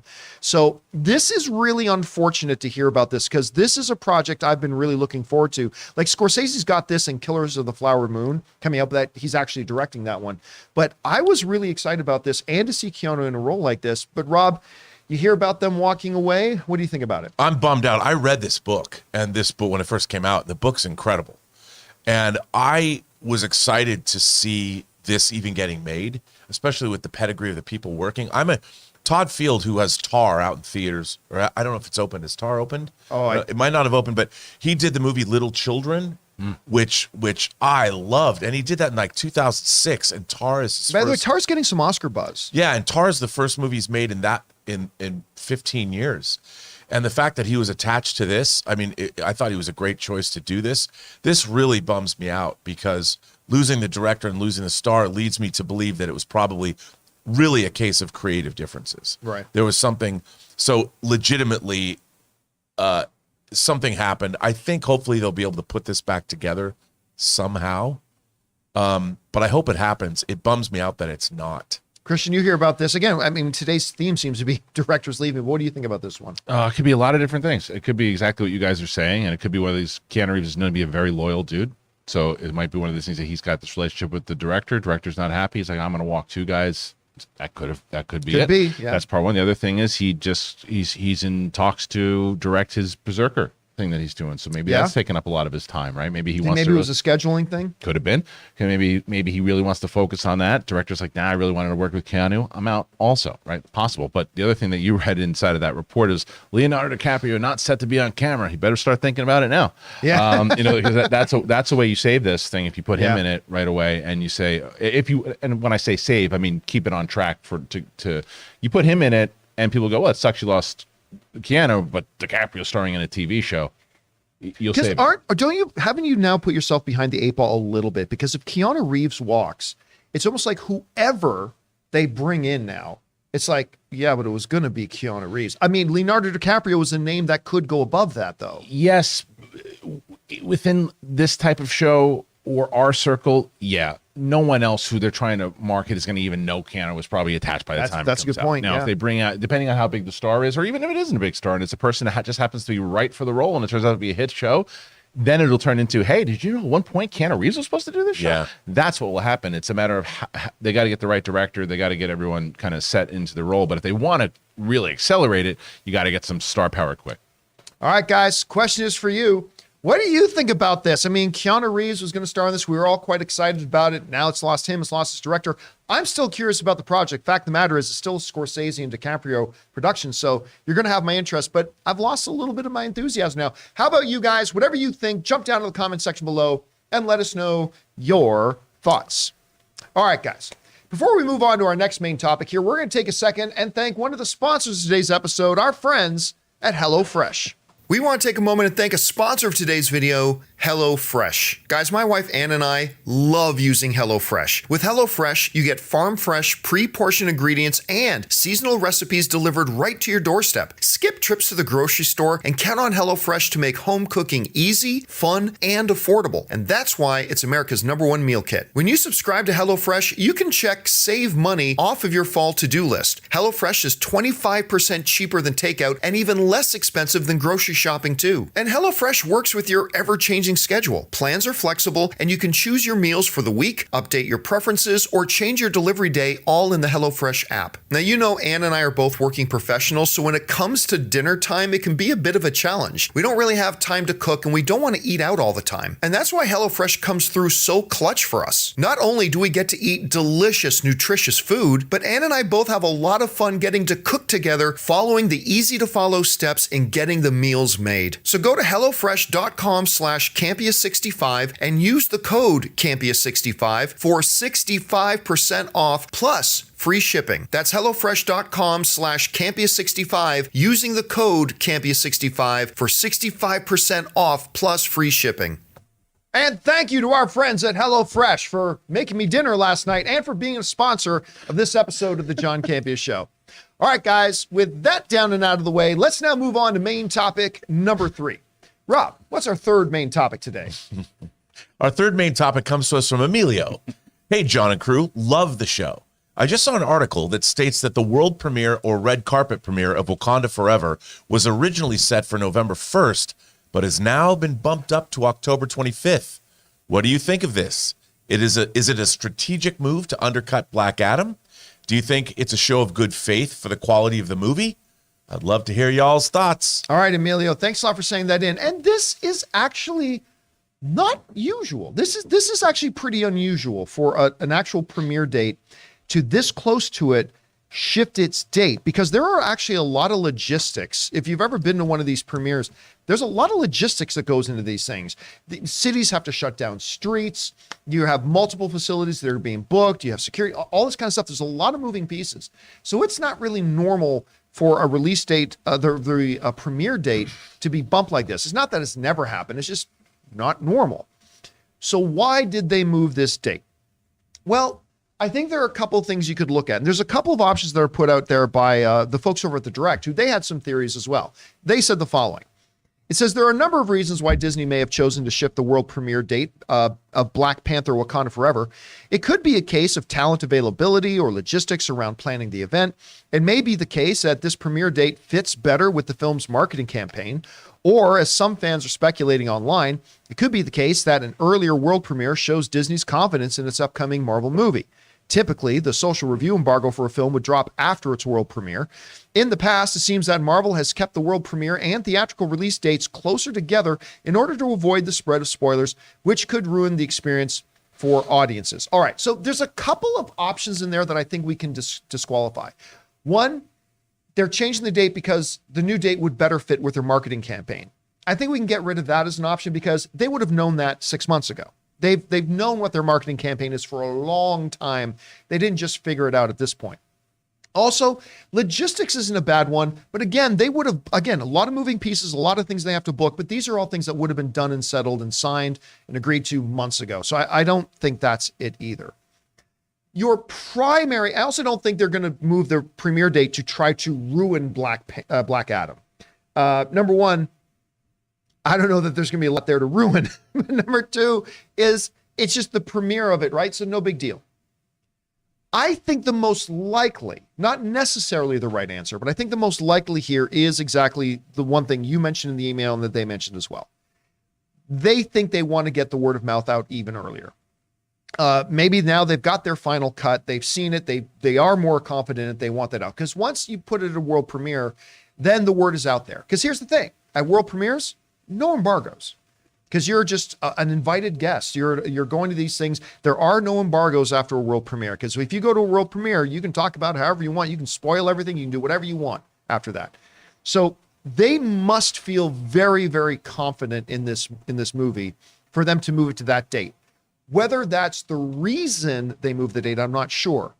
But if they weren't confident in this and they needed to move the date, I think they would have moved it a little bit closer to the actual release day of the film to try to keep the bad word of mouth from spreading. They have to be supremely confident, and that's good. But Christian, you and I both know that by putting this world premiere even earlier, they are all but assuring almost every spoiler available in this movie is going to get out there because, again, guests at a world premiere are not under embargo. And so they are rolling the dice. They are taking the benefit of having what I believe is probably going to be huge positive word of mouth, weighing that against the possible drawback. But listen, they've seen a number of their big project films, how spoilers come out, and it ain't hurt them at all. So I don't know. You look at the situation. You've attended these things. What do you see as some of the probable reasons they've decided to make this world premiere even earlier? Well, I'm with you. I don't think the marketing side of it is a part of it. I think that they, like you said, they would have had that in check. I do think there's a possibility with the scheduling stuff. I don't think that maybe that's necessarily the definitive answer, but I think it's a possibility where whether or not it's in the contract or not, things come up and they're like, well, so-and-so is not going to really be there. Coogler wind up having this thing that he had to do and we know about it in advance. Could we move it forward? And I also agree that they're not going to move it forward if they don't have confidence in it. Yeah.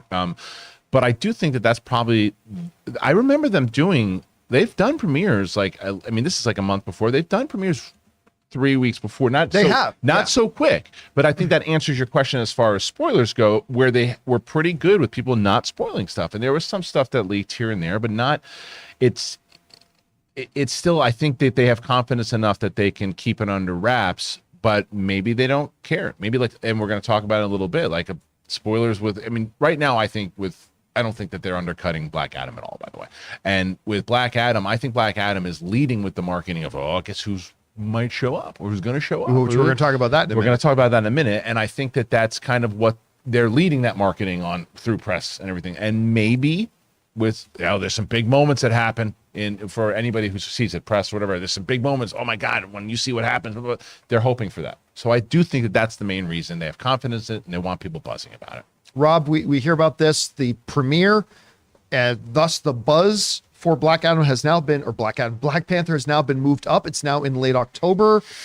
What do you think about this move, and what do you think brought it on? Well, I think that Disney and Marvel were left between a rock and a hard place because the Wakandan and the Taliban governments couldn't decide who they were going to send and when they were going to be at the premiere. Yeah, and so who's wearing what. Yeah, and it was just so Disney just said, fine, you know what? Enough. You guys figure it out amongst yourselves. We're going to move the premiere up. By the way, you said Taliban right. I'm proud of you. That's great. Well done. Oh, well, I actually was talking to somebody at Marvel the other day and they were explaining about this infighting. I don't know. I can't.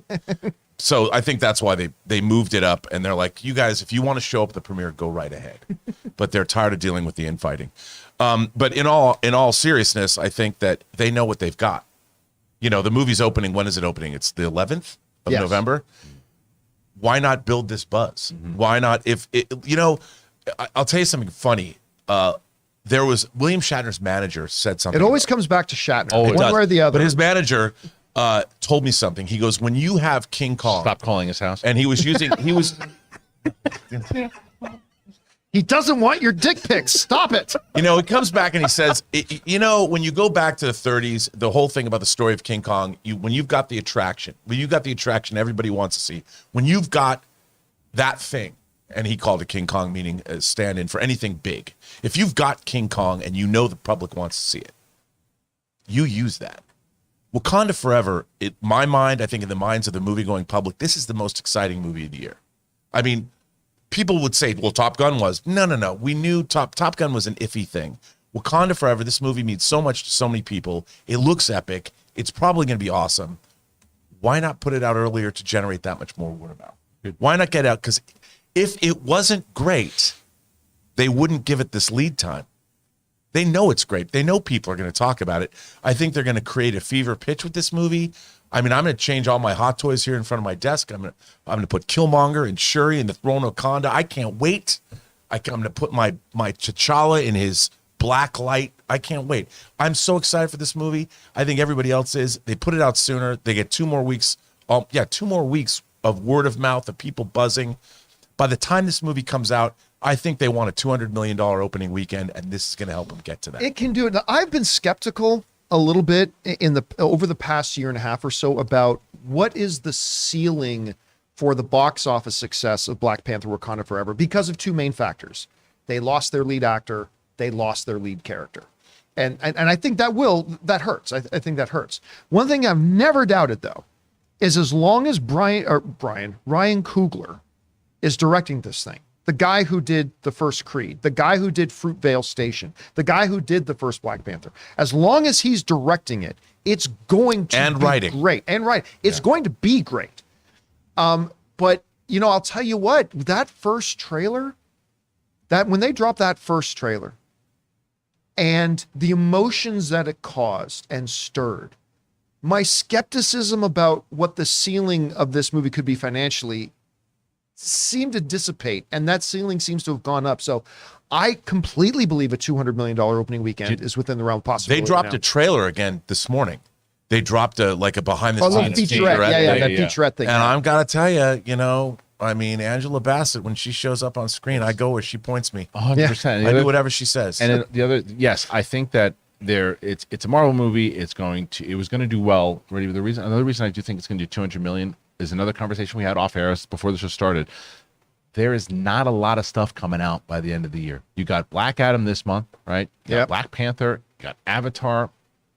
Besides Avatar, it's just a lot of Oscar. That's stuff. what I mean. Right, I'm talking about as far as big budget. Absolutely, get people to the theater. What's going to suck up the box office dollars? And with having someone like Ryan Coogler and what he's one of my favorite directors, hands down, because of the passion and stuff that he puts into movies.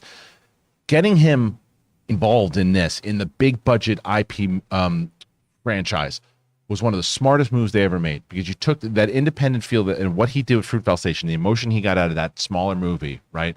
And then how he added that to a little bit of a bigger movie with Creed, and then how he added that to the big movie in Black Panther, and now he's got this emotional, everything that he had to deal with and everything that the cast had to deal with the passing of Chadwick Boseman. This is going to be a phenomenal film. With him at the helm. Another thing, if this by opening it early, getting great notices, they're going to goose the pre-sales as well. So people that haven't bought in already, right. There's another 2 weeks of pre-sales that they're going to get.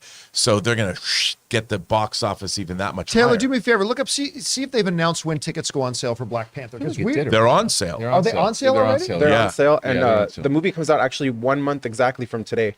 Oh, we should have done Ticket Watch, Ray. What were we Yeah, doing? We should have done a Ticket Watch on that, although I didn't hear anything about websites crashing. So I know I got my Black Adam tickets. Because I think didn't they go on sale today with that featurette that they released? No, I got my tickets like maybe a week and a half ago, you but they did. went on sale at like 6 or 5 in the morning. So You know what maybe we're going that's to why have the to site's do? sitting. We're going to have to book a John Campea show fan screening. We're going to have to book a theater and have a fan screening in LA, I think.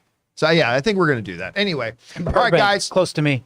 Yeah, much closer to Jonathan. Question is for you guys. What do you think about this. They have now moved up the premiere date, which means the word and the word of mouth about it can get out now significantly earlier. What does that tell you about how they feel about the film? Why do you think they made the move in the first place? Whatever you guys think, jump down to the comment section below and let us know your thoughts. All right, guys, with that down, let's move into our fourth and final main topic today. Rob, what is our fourth main topic today? Our fourth main topic comes to us from Diego. The Rock is deep into his press tour for Black Adam, and recently he was asked, quite bluntly, if Black Adam was going to fight Superman on screen. Johnson's response was equally quite direct as he replied, yes, absolutely. That is the whole point of this man.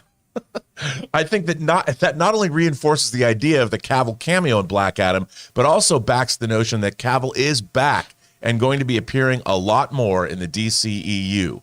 I know this makes me excited. Curious how this makes you feel. How the fuck does this make me feel? Thanks. Bring on the filthy. How does this make me feel? Listen, I am the second half of the one relationship Henry Cavill doesn't know he's in. The bromance with me and Henry Cavill. My favorite Superman, the guy I've been waiting to come back to be a part of this thing. We've been talking a lot last couple of weeks about these little signs and symptoms that he was going to be there and all that kind of stuff. Well, it looks like Dwayne Johnson just put that all to bed, because Dwayne Johnson, when asked, are you making a movie of Black Adam fighting Superman? And this is what he said. He said the following: absolutely. That is the whole point of this, man. Thank you for asking that. And I've been saying for some time, there's a new era in the DC universe that's about to begin. And what I mean by that was introducing a brand new character. It's not a sequel. It's not an existing IP. It was, Black Adam. 2 years ago, the world had no idea who he was. We did, but not, the rest of the masses out there. Introducing the Justice Society of America, introducing that new era of the DC universe, but also what I really meant by this is a whole new era in the DC universe is listening to the fans and doing our best to give the fans what they want. And maybe sometime down the road, pauses, and I went through this in pro wrestling, is you can't always give them what you want, but you'll always know that we're listening. And in this case, with what you and I are talking about, I have been listening, and I've been waiting to address the fans for years, because I've been waiting for someone to step up and to address the fans and say, hey, we hear you. So finally, after many months turned into many years, we ended up with what we ended up at. And the whole goal and intention is now this new era, new time. Now let's build it out.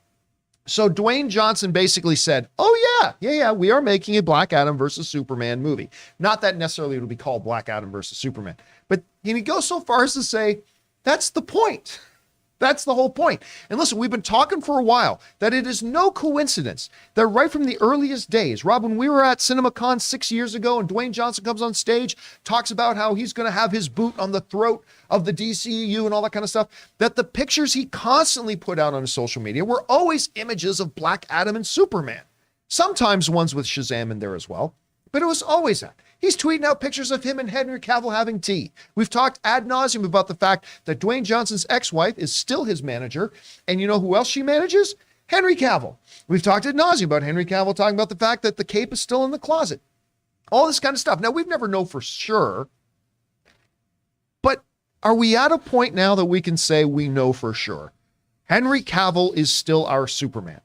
And if it wasn't for Hugh Jackman saying he was coming back as Wolverine, I would proclaim this to be the best movie news of the year, but it comes in just second to that. But still, this is amazing. We've heard reports coming out of the fan screenings in Mexico that some people say, now we don't know if it's true, but people saying that Henry Cavill does make an appearance in the movie. Whether that's true or not or frivolous, we'll find out soon enough when the movie comes out in a couple of weeks. But anyway, Rob, you know how I feel about this. I am giddy.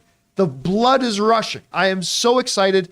What do you think about, and how do you interpret The Rock's overall comments here? Well, I think, we've been discussing this very thing, and we were talking, just last week about how the great thing about Black Adam is now you have a previously introduced character that is maybe not an equal, but can fight Superman on his own turf. Because one of the big problems about making a Superman movie is who's the antagonist?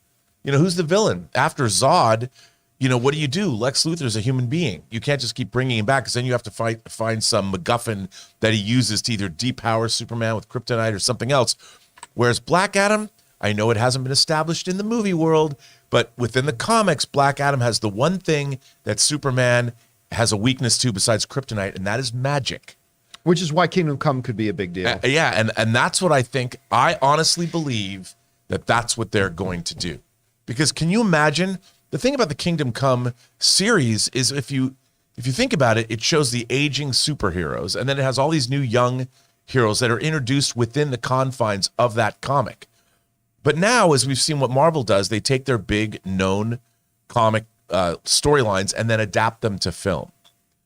Kingdom Come, you have Black Adam has led a group of young whippersnapper superheroes who are snarky and social media savvy and don't have any respect for their elders. And you've got Superman on the opposing side with perhaps Batman and Wonder Woman. You think Dwayne Johnson doesn't want to make a Kingdom Come movie? That's where they're going to go. Or something like it. But I think it's going to be Kingdom Come because if Dwayne Johnson ain't dumb, he just says, I want to give, if they announce that and you've got Superman versus Shazam and Black Adam, come on. Now, I think we The all Marvel understand family. that if Cavill does indeed pop up in Black Adam, I think we all understand it's probably a quick cameo. It's probably a quick thing, probably a post-credit thing, in and out. I wonder because, you know, one of the things that have come out of Warner Brothers under the new regime has been that we've heard all the reports. They are making Henry Cavill as their Superman a priority. They like Henry Cavill as their Superman. I wonder how much of this is transpired as a result of that. But Gal, the interesting thing here, Christian, is that he's not talking about Black Adam, the movie coming out. He's talking about later.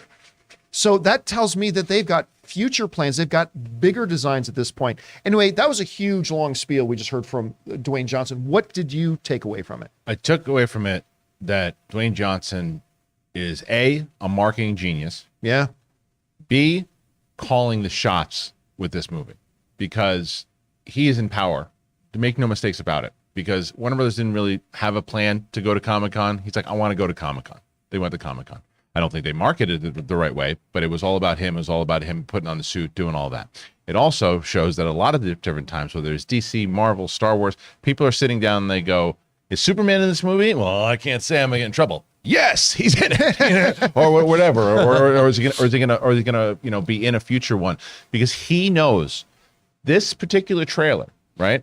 People have been excited for it, but not over the moon like everybody. I need to see Black Adam. He knows I need a hook. We need a hook. Everybody's excited about Henry Cavill. I'm excited about Henry Cavill, meeting him. I'm excited about Henry Cavill. So you know what I'm gonna do? In every one of my interviews, no matter who asks me about it, I'm going to tease it. I'm going to do it in a way that you know. And everybody, what's everybody talking about now? Whether it's the maybe he shows up at the end, the potential thing, Henry Cavill's coming back. And I can't even tell you how many people I just saw on a video I did yesterday. I wasn't going to see this movie, but just for the fact that Henry Cavill might be in it, I'm going to see it. I saw that various times. And there's so many people like, wait, if he's going to be in it, this is going to be the first time we see him come back. Wasn't very interested, but now I am. Very smart by Dwayne Johnson to get people in that theater to see the movie and not just leak it online. Well, because the other thing too is we talked about this before. When you go back to when Justice League did its theatrical release, if you guys remember, they kept Superman out of all the marketing. They kept Henry Cavill out of all the marketing. And then they realized, well, that was stupid. Yeah. And then the moment that they had the bad opening weekend, they started flooding their marketing. There was no way Dwayne Johnson, Warner Brothers, what the $2 Productions, is that the name? $7 Productions. There's no way they were going to make that mistake. They weren't going to spill it early, but I remember we said on this show, I bet as we get closer and closer to Black Adam, I bet they're going to start teasing Henry more and more. Start with Dwayne The Rock getting on social media and going, well, that's right. No one on this planet can stop Black Adam. And then Rock turns to the camera and goes, on this planet. And he gives the wink. It's like, come on. Like, he's a master at this. I just think, too, John, is that first of all, this movie has to be good. Well, yes. It all comes down to, is this movie good? Will it do business? It has to do business. Even if it has to do some kind of business because it can't not, if it underperforms too much, they'll kill these plans. But even if this is subpar right now, Rob, even if this movie is subpar, because of what he's doing in these interviews, it's going to do better than a subpar movie would do. I completely agree. Yes. But I do think what I really like about this is Black Adam is a huge part of the Shazam universe.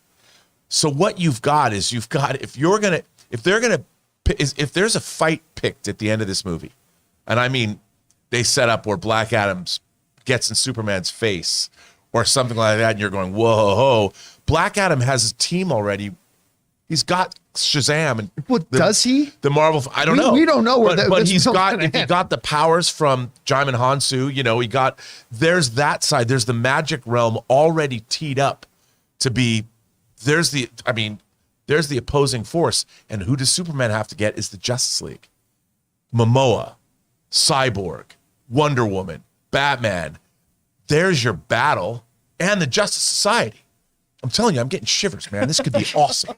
A lot of awesome. lot of assumptions. I'm making assumptions, but it's pretty fun. The axe of Zaslav has to swing both ways, and Yeah. they can't not be thinking about this because everything else that's coming out is still the DCEU. You know, you've got Flashpoint, whatever it's going to be called. You've got Aquaman coming out. You've got Shazam coming out. So they've got 3 more movies coming out that are all part of the established DCEU. And do you think if they don't, within that period of time, they'll announce this movie by March of 2023? Depends how well this movie does. Didn't they greenlight a Blue Beetle too? Yeah. Well, well, they did. They more than green. Like, so Blue Beetle was done. going to be a direct to HBO Max thing, and they looked at it and said, "Nah, this thing's too good. We're going to put this thing theatrical." But so that might be that's the coming only too. one that doesn't go with the DCEU, right? But you know, the Batgirl But Blue one Beetle's a was, Justice League member. yeah. I think they're mean, going to have it take not- place in the same universe. I mean, depending on look, a lot of this rides on as well what Batman Flashpoint, because I'm still saying that's what's ultimately is going to be the name of the movie. How this Flashpoint movie is going to, what is going to be the state of the DCU after that movie is done. And I that's still a big mystery to me. There's a lot of questions to answer there still. But anyway, guys, question is for you. Dwayne Johnson just flat out come out and said, yes, we are planning on a a Superman versus Black Adam. Maybe that's not what it'd be called, but we are definitely planning on them fighting in the movies, and it ain't going to happen in this Black Adam, which means they're planning future movies, which of course means Henry Cavill. I'm very excited about it. How do you guys feel about it? How do you think they're going to set this all up? Whatever you guys think, jump down to the comment section below and let us know your thoughts. Okay, guys. With that down, we are now going to open up our super chats. We're all going to leave it open for a couple of minutes. So if you got a thought, theory, opinion, I'm sure there's going to be a lot of Black Panther and Superman questions going in there. Now is your time to fire those in. Get them in quickly because we're going to be shutting it down fairly fast here. Now, before we get to those questions, we're going to thank another sponsor of our show. They sent us Gin. They sent us my cell phone service provider, our friends over at Mint Mobile. Guys, we want to take a second to thank the sponsor of this video, Mint Mobile. Mint Mobile offers premium wireless starting at just $15 a month. And now for the plot twist. I'm just kidding. There isn't one. Mint Mobile just has premium wireless from $15 a month. There's no trapping you into a 2-year contract or opening the bill to find all these crazy fees. There's no luring you in with free subscriptions to streaming services that you'll forget to cancel and be charged full price for. With my old wireless provider, every month when I opened the bill, it was like playing roulette. I never knew how big the bill was going to be, and it always seemed to get bigger. With Mint Mobile, it's totally different. I know exactly how little I'm paying every month, and there's never any surprises. Mint Mobile gives you the best rate whether you're buying for one or a family. And at Mint Mobile, families start at just 2 lines. All plans come with unlimited talk and text plus high-speed data delivered on the nation's largest 5G network. And guys, you get to use your own phone with any Mint Mobile plan and keep your same phone number along with all your existing contacts. So transferring over couldn't be easier. So to get premium wireless from just $15 a month and no unexpected plot twists, go to mintmobile.com/Campea. That's mintmobile.com/Campea. You'll make your wallet very happy at mintmobile.com/Campea. And thank you to Ryan Reynolds and our friends at Mint Mobile for sponsoring this episode of the John Campea Show. Okay, guys, with that down, and before we jump into it here, we do have to acknowledge something. A story just came out, which we will, of course, talk about much more in depth on tomorrow's show, because this just came out. We haven't had a chance to look at it, but apparently Marvel has just done a major shifting of a lot of their movie projects, including Deadpool, Fantastic Four, and other Secret Wars. So we're going to sit back and we'll look at this thing, obviously, and we will talk about it more on tomorrow's show when that all comes down. But for now, let's get into your live questions that you guys have been sending in. So, Rob, what do we got in the live super chats? Well, Ben Rayner, first of all, Isaiah S. and Vixter5001 all sent in support. Thank you, guys. Thank you, gentlemen. Ben Rayner sends in a $50. Ben, thank you so much, man. That's incredibly generous, man. Thank you, dude. And Ben says, no question today, guys. I just want to take a moment and thank you for all the hours of enjoyment all three of you bring to all the communities. You guys, come on, man. Who's on camera here? Come on. Well, Voidco too. Oh, well, now I'm on camera, so I mean, You guys bring all the laughs. Hashtag Bangarang. Thank you. The big guy is smiling right now. Oh, well, thank you so much for that, Ben. And thank you for being around for so long. You've been a longtime viewer of the show. And again, I always say it's always nice and it's always moving when somebody wants to write in just to say something nice about the show and say something encouraging. So thank you so much for that. It is our honor and privilege, as it is every day, as I say at the top of every show, to be here with you guys and that you would spend time with us during your day. So thank you so much for that. And we appreciate that a whole ton. And thank you again for your generosity, man. We appreciate that. All right, what's next? Andy says, does Kevin Feige actually want to dish out as many of these projects he has in phase 4, or is that quantity mandated by someone like Bob Chapek? Look, I can only speculate, but reading, when we read that story too about how with Fantastic Four, Feige was looking for a director that he wouldn't have to be so hands-on with like he did with Raimi, because like I've talked about this before, when I moderated the press day for Avengers Age of Ultron, I was standing outside of the room we were doing it in. Kevin Feige pulls up in a golf cart, gets up, and I say hi to me. He's like, he goes, man, my day. I had to go to this screening room for this Ant-Man trailer we're doing, then I had to go to this. And that was a year they were putting out 3 projects. And he was going out of his mind. And that was with 3 projects. He cannot nearly be as involved in now. I have nothing to back this up with. It is my own pure speculation. But I do believe the massive increase in quantity of stuff coming out of Marvel is definitely influenced by Chapek. Again, I'm not saying take that as gospel fact. I'm just saying I don't doubt for a second that that's probably part of it. So. Yeah, money. I mean, they got to feed Disney Plus, and they want to get those box office dollars. I think that part very well could be true, but I also think that there's a conversation that needs to be had, because Feige has gotten to a place where he's earned it, obviously, where Chapek's not just going to go, need you to pump out more stuff. And he's okay. It's going to be Feige going, yeah, we can do that, but here's the plan, and here's how that's going to have to work. I don't disagree that Chapek couldn't say, hey, is it possible to get more shows now that we have Disney Plus? Could you guys pump out a few more? And Feige's got to be the one that goes, yeah, we could do it, because I don't think if Feige is told to, you got to do it, Feige's like, I'm going to walk. They don't even let Feige decide which projects go to theaters and which ones go to Disney Plus. I mean, they stripped that power away from him.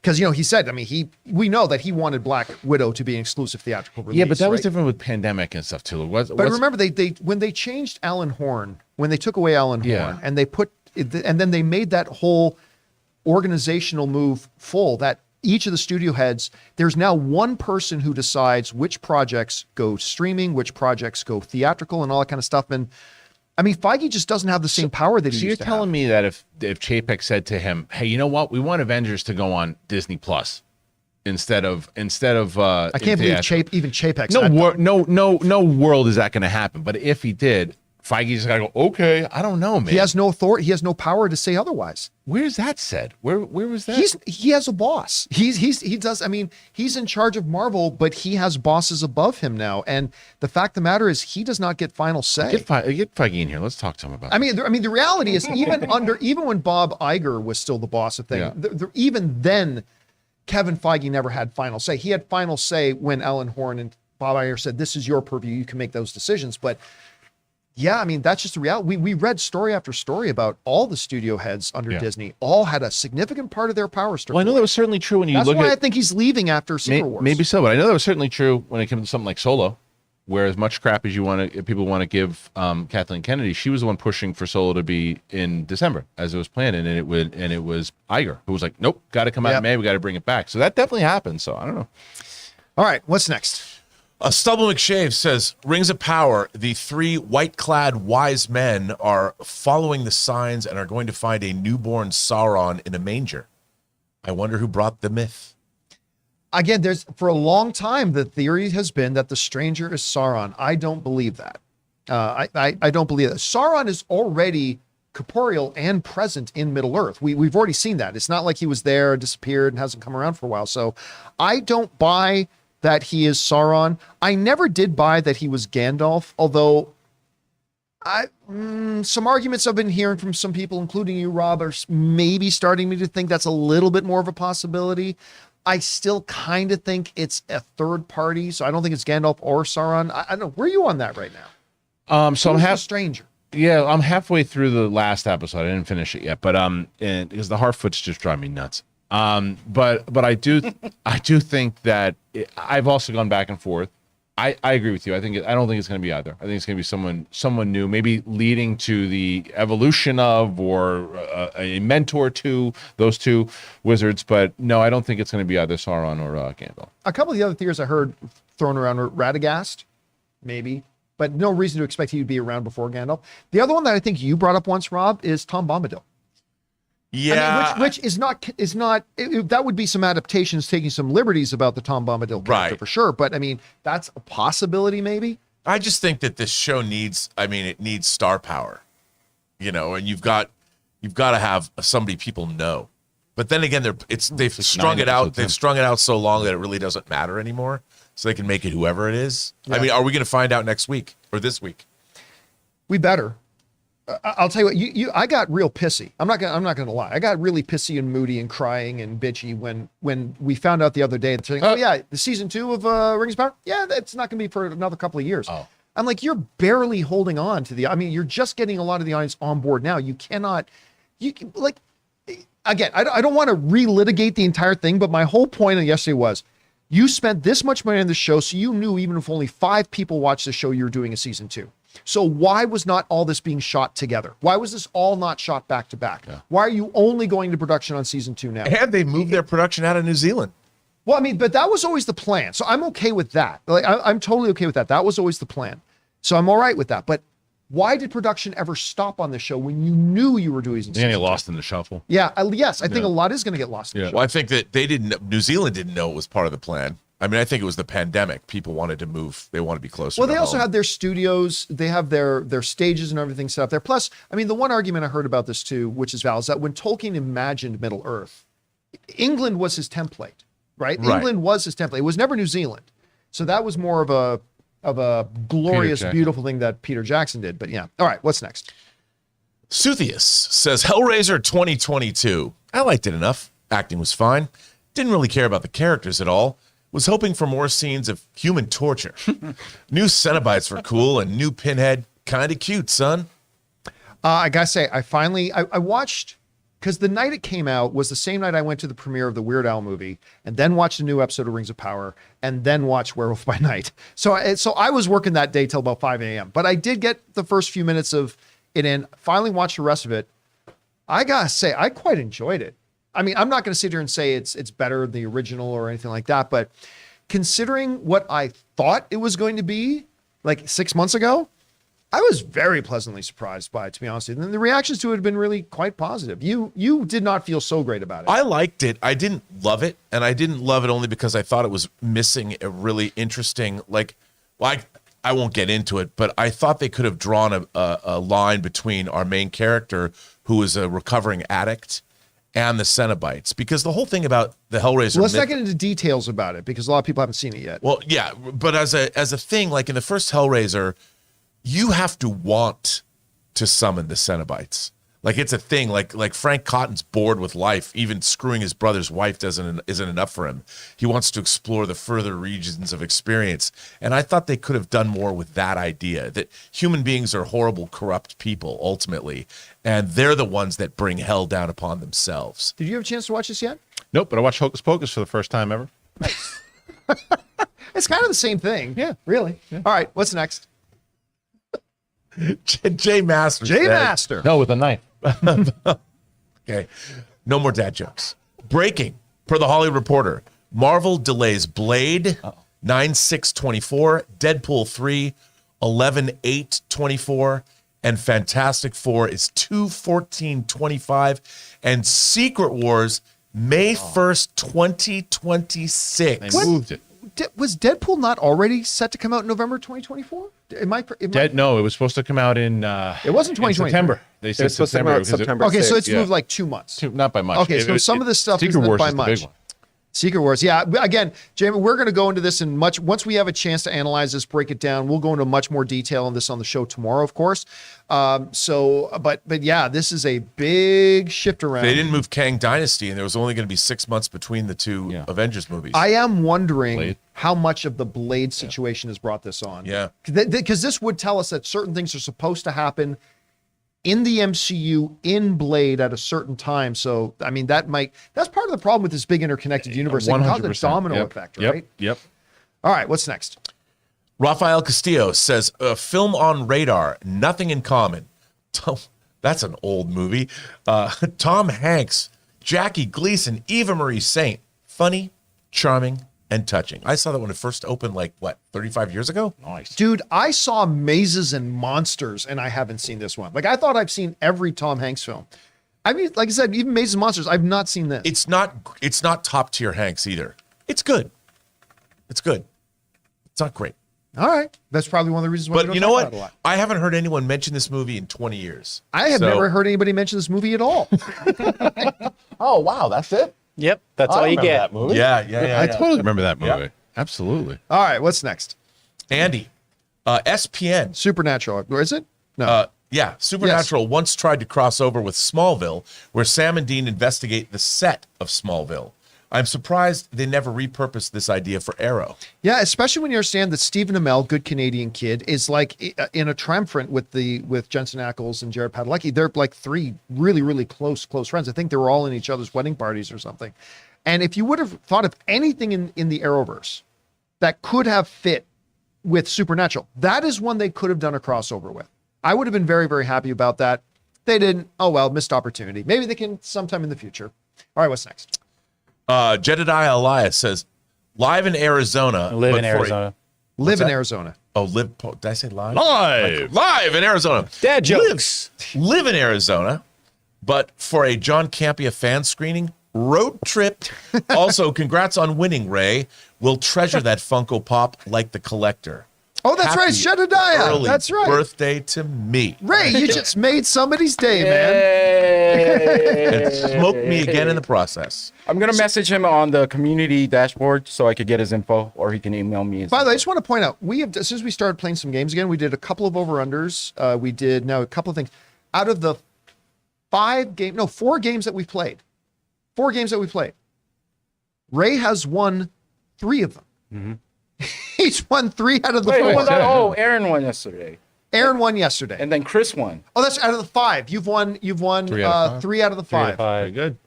3 out of the 5. Not bad. gamesman. Not bad. It's because he cheats. All right. What's next? Dante Sorecchia says, hi guys, FYI, this is a BS theory for Rob. What if Killmonger was somehow resurrected or healed by Namor and his people and turns into a Black Manta variant? Well, Black Manta's from the D.O. And we got a Marvel versus DC tease with Aquaman. Well- Bring on the filthy. Dante, you said it yourself. Yeah, I'm sorry. As much as I like that, and I love me some Black Manta, and I wasn't even going to buy a Killmonger hot toy until they added a Michael B. Jordan head sculpt. And once they gave me my Michael B. Jordan head sculpt, I bought that hot toy. Christian, I want to know your theory on this. There's obviously one of the big speculations going around is, could Killmonger make a return? I don't think so, but this is the MCU. I don't know. Do you think we're going to see Killmonger in this movie? In this movie, if it's a post-credit scene, maybe, or maybe to help at the end, possible because of the relationship with Coogler and Michael B. Jordan. Yeah. I think that is I don't know if there's been a Coogler movie without Michael B. Jordan. So there hasn't been. No, there has not been. So He is his muse. he is. So maybe good luck charm. I don't know. I think it's possible. I would say around 20%. And it's pretty high still. That's pretty high. That's a pretty legit number. All right, what's next? Bond presents the Banshees of Inisherin. Inisherin. Has a 100% Rotten Tomatoes score. Only 62 reviews so far, but In Bruges is my favorite film, so I'm crazy excited for this. It's of course the team comes back Colin together. Farrell, Brendan Gleeson, of course, father of Donald Gleeson.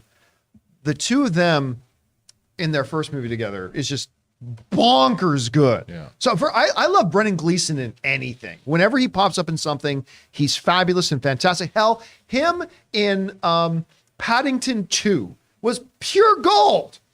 Pure gold. Anyway, I love this guy. Amish. And is it Martin Donovan who directed this, who also directed 3 Billboards and directed in I Bruges? believe, yes. Yeah, I know it's the same director as in Bruce, so yes, it would be. Because he was just being interviewed and he goes, why do all movies have to be happy? Why can't you make a movie about sadness? And I'm like, yes, sir. Well, absolutely. go watch 3 Billboards. Well, yeah. And you'll see he's doing. Turn on Blonde. I love. I got invited to a press screening to it the other night, but it was on the Disney lot, so I had no intention of going. But I am very excited about this movie. I mean, from the first moment they talked about it, and to see the reviews, yeah, it's only 67 so far, but still, 67 out of 67 are saying they liked it. Good odds. So that's pretty good odds. I just love in the trailer that Brendan Gleeson, who's friends with Colin Farrell in the movie, that his character just is like, I don't want to be friends with you anymore. Just to me, it's like this is the ultimate social media movie. Like, they're not on social media. You know what? I don't want to be friends with you anymore. Yeah. Block. All But right. you can't because you live in the same town. What's next? Al Renshaw says, has John played Stray yet? Cats are awesome. I have think he's not. Cats are great. Listen, sometimes you run out of regular firewood. You need to keep the house warm. So cats are wonderful. But no, Stray.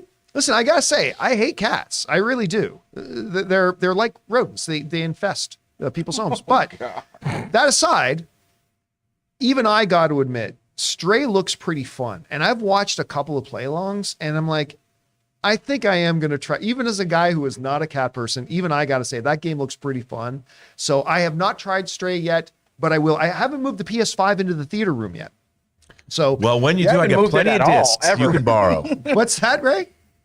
You haven't played it at all? No, I do. It's just I play the same 1 or 2 games. I gotta start expanding my horizon. I've been playing more on the Nintendo Switch lately. Oh than yeah, the anything Monkey else. Island game. The Monkey. Yeah, we got through it. We got through Monkey Island. And of course, I play a lot of Mario Kart. Anyway, all right. What's next? Josh Becker says, Christian, your Monsters reaction was hilarious. Well, I'm glad my pain was a source of.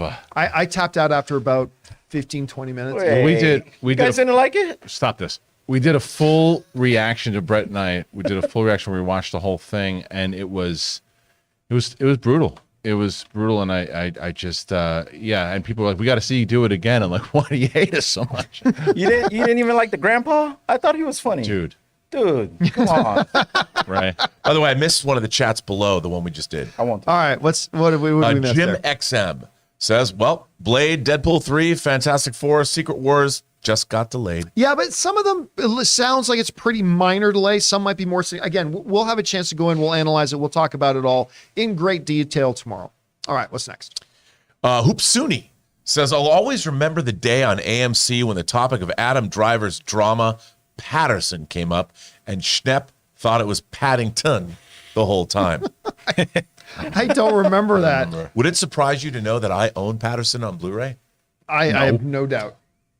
I have no doubt. Yeah, of course. I still remember though. I mean, I think I told the story recently, but I'm surprised if you didn't have it. Paddington was one of those movies that it was like, this was back when I kind of felt obligated to go to press screenings.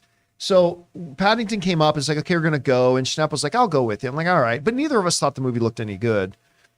And we both went to it and we both came out and goes, what the hell was that? How was that so good? Schnepp loved that. Oh God, we love that movie. I remember how much he loved And it. then the second one came out, and it's like, and Brendan Gleeson is that like there are certain movies like The Help that I see once in a while that make me go, this is the type of movie that represents why I love movies. I can't believe I'm saying it, but the Paddington films rank among those. Oh, yeah. Like Makes your heart this is smile. why. This is the power of movies. You know, you come out, your heart is smiling, you feel great. I mean, the one thing, the massive weight of, what is it called? The massive weight of Unbearable Talent. Unbearable Talent totally gets right. Paddington 2 is one of the greatest films ever made. It's so good. My favorite thing, and our friend Connie sang, have you seen the guy who's putting Paddington into frames from different movies? yeah. Oh, he's written to me. Yes. Okay, He yesterday. does that on his Twitter. He does every single day. Yep. He puts Paddington into a famous movie shot. Yesterday, he put Paddington about to open the lament configuration in Hellraiser. Come on. Great. Come on. Did you see the one he did the day after the Queen died? Yeah. Because they did, the Queen had just done that commercial with Paddington, which was one of the most charming things. Best thing she had done since she did the James Bond one with Daniel Craig. That was great too. All right, what's next? I want to see a Cenobite Paddington. Jose Robles says, "What does a panda ghost eat?" on, Chris. Bamboo. Wait. Say it again. What does a panda ghost eat? Bamboo. Bamboo. Boo. Bryce, you get Yeah, there right. no. Okay, that's Yeah, a if you don't even get Ray on eating it, board, Ray. We did not make this. The floodgates for dad jokes are not open on the show. Can I told you just say it my right rattle. now? all right, what's terrible. next? You Terrible. loved it. Jin the Jedi. Let's clean my palate here. Jin the Jedi says, "Remember, I called it last week's ago right here. It's official. Blade moves to 2024, Fantastic Four to 2025, and Secret Wars to 2026." Yeah, but here's the thing. We all knew Blade was going to move. And I think we all suspected that if one of the big MC movies has to move, it's probably going to move other things because of things that happen in Blade or have to happen before other movies come out and blah, blah, blah. So again, we will go down through this again, take a closer look at it and see, what does this really mean for their overall schedule? See how this, I'm also curious to see how this might impact some of their Disney Plus stuff too. So we'll see. All right, what's next? Matt Boyle says, "Braveheart." Oh, by the way, Matt sends in a $50 super chat. $50. Thank you, Matt, so $50 much. super chat. Thanks, Matt. Braveheart is in my top 5 movies. Every time when I watch that battle scene and hear that score, I just want to paint my face blue, make my shirt into a kilt, and start running down my street with a stick in my hand and scream, I'm going to mispronounce this, Abagu breath.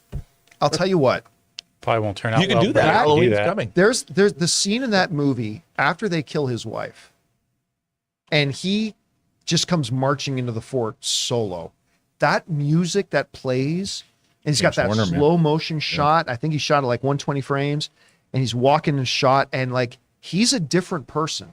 Like he had been this one guy this entire movie, this hopeful, loving, and that scene after they murder his wife, and you just the moment you can see that frame of him. Switch just goes off. That's so. That Empire movie's Strikes, so good. Empire Strikes Back, and Braveheart are right there for me. Like Braveheart's one of my favorite movies. Is one of my favorite movies of all time, and my favorite acting in a movie. Say what you want about Mel Gibson, but my favorite acting about him, what he does after he's betrayed by Robert the Bruce. There's a scene where Robert the Bruce they're together on the battlefield. It's Mel Gibson's eyes.